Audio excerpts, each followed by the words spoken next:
Egg paratha. Sanjeev नगर नाम के शहर में कपाड़िया नाम का एक आदमी एक ढाबा चलाता था। उसके पास करण रसोई के रूप में काम करता था।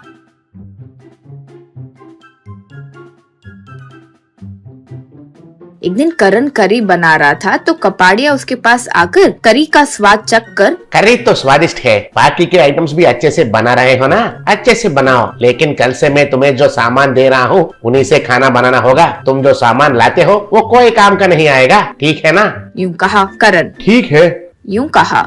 अगले दिन से कपाड़िया कम दाम पर ही मिलावटी सामान लाकर करण को देने लगा। कुछ दिन वो इस्तेमाल करने पर करण को ठीक नहीं लगा तो एक दिन कपाड़िया से, आप जो सामान ला रहे हैं उससे खाना स्वादिष्ट तो नहीं बनेगा, साथ ही साथ कस्टमर की सेहत भी खराब हो रही है। यूं कहा। तब कपाड़िया, मेरे लाए रेशन पर खराब नाम डाल रहे हो और तो और कस्टमर्स की सेहत तो खराब हो रही है ऐसे बोल रहे हो? चुपचाप मुंह बंद करो और काम करो, नहीं तो निकल जाओ। यूं कहा करण। मैं ये सामान के साथ यहाँ काम नहीं कर सकता हूँ, निकल रहा हूँ मैं यहाँ से। कहकर वो ढाबा छोड़कर चले गया। करण घर पर दुखी होकर चुपचाप कुछ सोचते हुए बैठा था। उसके पास उसकी माँ उमा आकर, क्यों रे ऐसे हो, क्या हुआ, क्या सोच रहे हो, यूं पूछी। तब करण, मेरी नौकरी चली गई माँ। यूं कहा। उमा, दुखी मत हो रे, एक गई तो दूसरी मिल जाएगी, वरना तुम खुद से कुछ शुरू करो, यूं बोली। तब करण, निवेश के लिए पैसे भी तो चाहिए ना, होटल हो या ढाबा हो, शुरू करने के लिए तो बहुत पैसे लगते हैं, वो कहाँ से लाऊंगा? बोलना तो आसान है माँ। यूं कहा। उमा, इतनी अधैर्यता क्यों है, थोड़ा सा निवेश करके एक बंडी शुरू करो। तुम्हें एक पराठा बनाना अच्छे से आता है ना, पराठा बनाओ, एक नई बंडी पर पराठा का व्यापार शुरू करो। मैंने कुछ पैसे बचाए हैं वो दे दूंगी, फिक्र मत करो, यूं बोली। माँ की मदद से करण एक सेंटर पर बंडी पर ही पराठा बनाकर बेचना शुरू किया। वो जो एक पराठा बनाता था वो बहुत स्वादिष्ट होता था। एक पराठा के साथ एक करी भी कम दाम पर बेचता था। दाम कम और स्वाद अधिक होने से धीरे धीरे ज्यादा ग्राहक आने लगे, बहुत लोग आने लगे। करण के बंडी के पास रोज एक रिटायर्ड कर्नल आता था, एक पराठा खाता था, अच्छे से बात भी करता था। करण के एक पराठे के लिए कस्टमर्स बढ़ने लगे।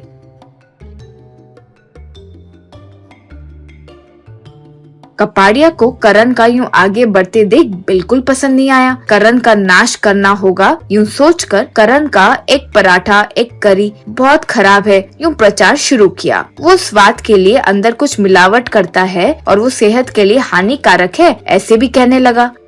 इससे करण का व्यापार पर असर हुआ।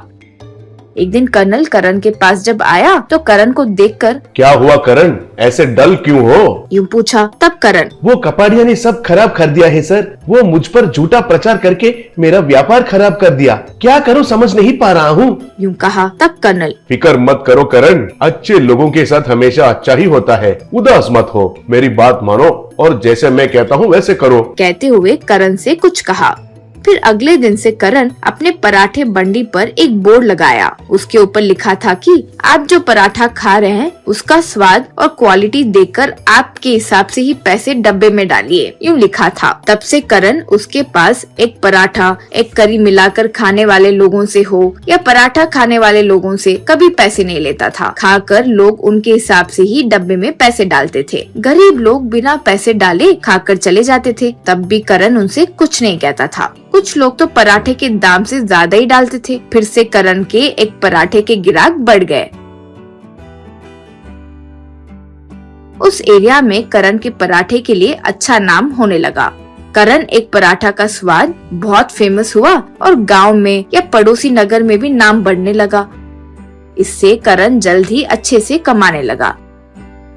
एक ढाबा भी शुरू किया। उस ढाबे पर भी एक बोर्ड लगा रखा था। उस पर भी ऐसे ही लिखा था कि आप जो पराठा खा रहे हैं उसके स्वाद और शुद्धता के हिसाब से आप ही पैसे तय करके डब्बे में डालिए। ढाबा भी अच्छे से चलने लगा। करण की ये तरक्की से कपाड़िया के ढाबे का दिवाला निकल गया और कपाड़िया गांव छोड़कर चले गया। कर्नल करण को देखकर खुश हुआ। करण एक दिन कर्नल से, आपकी सलाह मेरे लिए बहुत काम आई, आपका ये एहसान मैं कभी भी नहीं चुका पाऊंगा, यूं कहा। तब कर्नल, मेरा तो इसमें कुछ नहीं है करण, सच्चाई और ईमानदारी से काम करोगे तो आगे बढ़ोगे, ये तुमने साबित किया है, यूं कहा। करण बहुत खुश हुआ। चीज पिलो पराठा।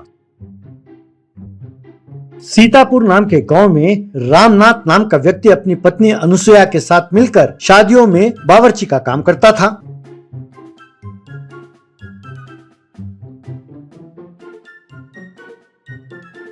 उसके सारे व्यंजनों में पिलो चीज स्पेशल बहुत मशहूर था। एक दिन रामनाथ का दोस्त रामनाथ से, और कैसे हो रामनाथ, तुमने अपनी बेटी की शादी बड़ी धूमधाम से की और बेटे को खूब अच्छी तरह पढ़ाया भी। अब तुम आराम कर सकते हो। और कितने दिन तुम यूं बावर्ची का काम करके मेहनत करोगे? तब रामनाथ, अरे यार, बेटे की नौकरी तो लग जाने दो, तब मैं आराम करने के बारे में सोचता हूँ। अब पता नहीं भगवान ने हमारी किस्मत में क्या लिखा है।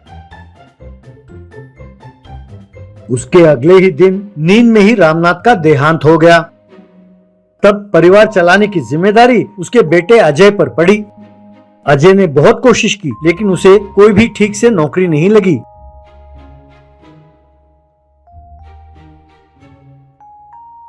एक दिन अजय की दीदी लता उसके घर आई और अजय से, भैया और कितने दिन तुम यूँ नौकरी के चक्कर में पड़े रहोगे? तुम पर माँ की जिम्मेदारी है। मैं सोच रही थी कि माँ को मैं अपने साथ ले चलूंगी, लेकिन तुम तो जानते ही हो माँ की और मेरी सास की बिल्कुल नहीं बनती, और हमारे पास कोई संपत्ति भी नहीं है। एक काम क्यों नहीं करते भैया? तुम पिताजी की तरह बावर्ची क्यों नहीं बन जाते? तब उनकी माँ अनुसुया, ये बहुत मुश्किल है बेटा। जो पिताजी के साथ काम करते थे वे दूसरी जगह नौकरी ढूंढ कर चले गए। अब इसे तो सिर्फ पिल्लो चीज पराठा बनाना आता है और मुझ में अब बाकी पकवान बनाने की ताकत नहीं है। अब सब ऊपर वाले की दया है, जो होगा देखा जाएगा। ऐसा कहा दुखी होकर। ये बात सुनकर अजय के दिमाग में एक आइडिया आया। उसने अगले ही दिन अपने बाइक को बेचा और जो पैसे मिले उससे उसने एक ठेला खरीदा और बीच बाजार में ले जाकर पिलो चीज पराठा बनाकर उस ठेले में बेचने लगा। जो लोग उस रास्ते से गुजरते थे उन्हें अजय के बनाए हुए पिलो चीज पराठा की खुशबू खूब भाने लगी। इस तरह पहले ही दिन से अजय के बनाए हुए पिलो चीज पराठा खाने के लिए लोगों की लाइन लगने लगी। भीड़ में एक औरत, बेटा तुम्हारे ये पिल्लो चीज पराठे बहुत ही स्वादिष्ट है, बहुत लाजवाब है। 5 साल पहले मेरे भाई की बेटी की शादी में रामनाथ ने एकदम ऐसा ही पिल्लो चीज पराठा बनाया था। आज तक वो स्वाद मेरे जुबान पर है। मैंने बहुत कोशिश की, ऑनलाइन पर भी और दूसरे रेस्टोरेंट पर भी, लेकिन ऐसा पिल्लो चीज पराठा मुझे कहीं नहीं मिला। तब अजय ने गर्व के साथ कहा, वो रामनाथ मेरे पिताजी हैं। तब वो औरत, ये बात हुई ना, तुम्हें उनका ये पराठा बनाने की विधि विरासत में मिला है। एक और दिन एक और व्यक्ति ने पिलो चीज पराठा खाया और बहुत ही स्वादिष्ट है और काफी सेहतमंद भी है ये खाना। मैं मनपसंद ग्रुप ऑफ होटल्स का चेयरमैन हूँ। मैंने तुम्हारे पिलो चीज पराठे के बारे में बहुत सुना, इसीलिए खाने आ गया। अगर तुम्हें मंजूर हो तो कल से ही हमारे ग्रुप ऑफ होटल्स के लिए तुम अपना पिलो चीज पराठा सप्लाई किया करो। कहकर अपना विजिटिंग कार्ड देकर वहाँ से चला गया। तब अजय ने उस गांव में बेरोजगार युवकों को चुना और घर में ही पिलो चीज पराठा बनाकर उन युवकों के द्वारा मनपसंद ग्रुप ऑफ होटल्स को पिलो चीज पराठा सप्लाई करने लगा। लेकिन उसने ठेले में पिलो चीज पराठा बनाकर बेचना बंद नहीं किया। उसने कुछ बेरोजगार युवक और युवतियों को अपॉइंट करके गांव में कई जगह पर उसने पिलो चीज पराठा के ठेले खोले और उन्हें चलाने दिया। वो भी बहुत कामयाब रहा।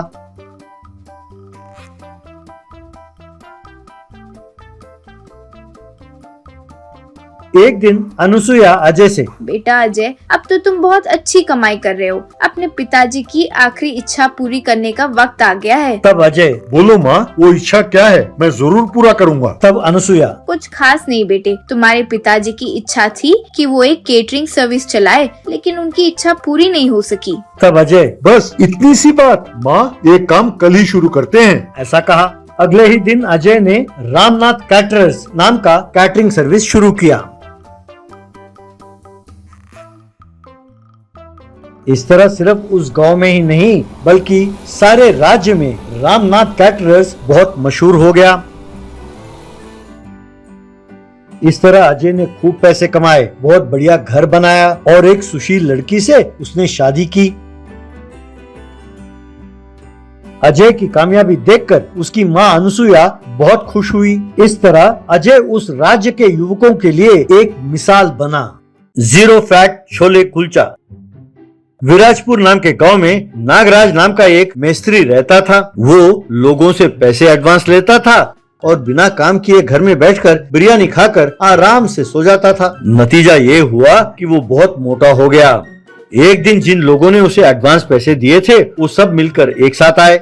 उनमें से लोकेश नाम का व्यक्ति नागराज से, अरे भैया, मैं तुम्हारे हाथ जोड़ता हूँ। लगता है जिंदगी में मैंने बहुत पाप किए होंगे जो मुझे ऐसी सजा मिली और तुम मेरे गले पड़ गए। ये सुनकर दूसरा व्यक्ति, अरे भाई साहब, आप बिल्कुल सही कह रहे हैं। ये तो मिस्त्री के रूप में यमराज है। इसे देखो तो सही, कितना मोटा है। ये हम सबके पैसे निकल कर इतना मोटा हो गया है। इसके पेट को काटो तो हमारे पैसे निकलेंगे। तब नागराज, देखो भैया, इज्जत से बात करो, वरना तुम मेरा नाम तो जानते ही हो, नागराज।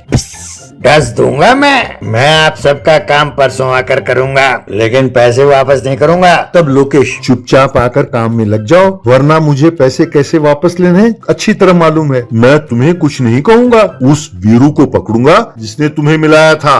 अपने आप को देखो तो सही, तुम एक पूरे बकरी को निकले हुए अजगर की तरह दिखते हो। यूं सब उसे डांट कर वहाँ से चले गए।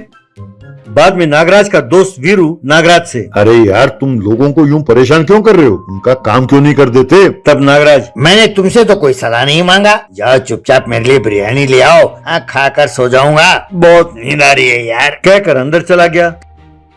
तब वीरू बिरयानी लाने के लिए सड़क पर पैदल जा रहा था कि तभी उसे एक छोले कुलचा का ठेला नजर आया। ठेले पर कुलचा बेचने वाला भुवन, आओ भाई आओ, स्वादिष्ट छोले कुलचे खाओ। आप लोग जानते हैं इसकी खासियत क्या है? ये जीरो फैट कुलचा है। इसका स्वाद लाजवाब है। अगर आप लोग एक महीना लगातार मेरे छोले कुलचे खाएंगे तो महीने भर में आप एकदम स्लिम एंड फिट हो जाएंगे। लड़के हीरो की तरह और लड़कियां फिल्म की हीरोइन की तरह बन जाएंगी।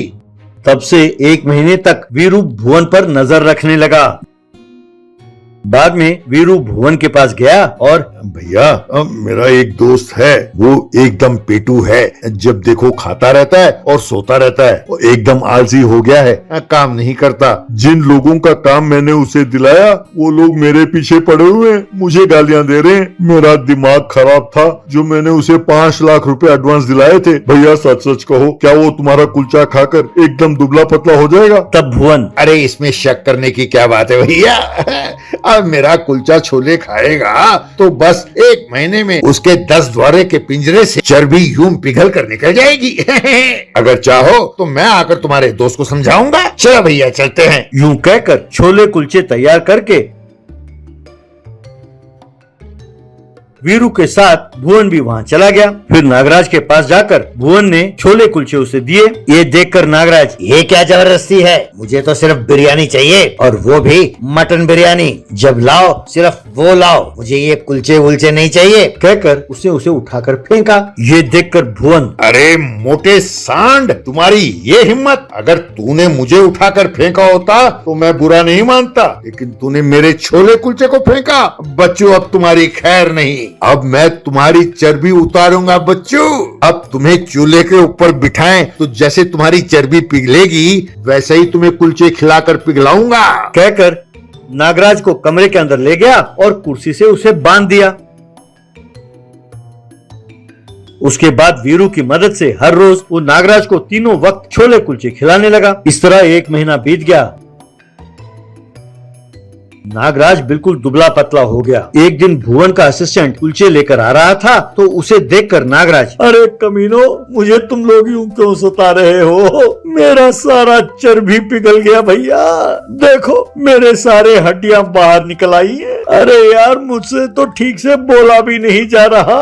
तब वो असिस्टेंट, भाई साहब, हमारे भुवन भाई साहब का आप पर गुस्सा कम हो गया है, आपको छोड़ दिया है। लेकिन ये कुलचे जानते हैं आप कौन भेज रहा है? आपने जिन लोगों से एडवांस पैसे दिए थे ना, वो लोग भेज रहे हैं। आप जानते हैं, यूं आपको कुलचे खिला खिला कर मार डालने का षड्यंत्र रचा उन लोगों ने मिलकर। आपको देखकर मुझे आप पर बहुत तरस आ रहा है भाई साहब। और हाँ भाई साहब, आप जानते हैं कि कहीं आप घर से भाग ना जाएं, इसका ध्यान रखने के लिए उन्होंने 4 मुस्टंडों को रखा है यहाँ पर आपकी निगरानी के लिए। नागराज, इसका मतलब ये है कि मुझे मारने का पूरा प्लान बना लिया इन लोगों ने। भैया भैया, उनसे कहो ऐसे ना करें, उनसे कहो मैं उनका काम करके दे दूंगा। यूं कहते ही उस लड़के ने नागराज के रस्सी खोला। तब नागराज घर के बाहर गया, वहाँ खड़े अपने ग्राहकों से माफी मांगी और उनका काम उसने शुरू किया।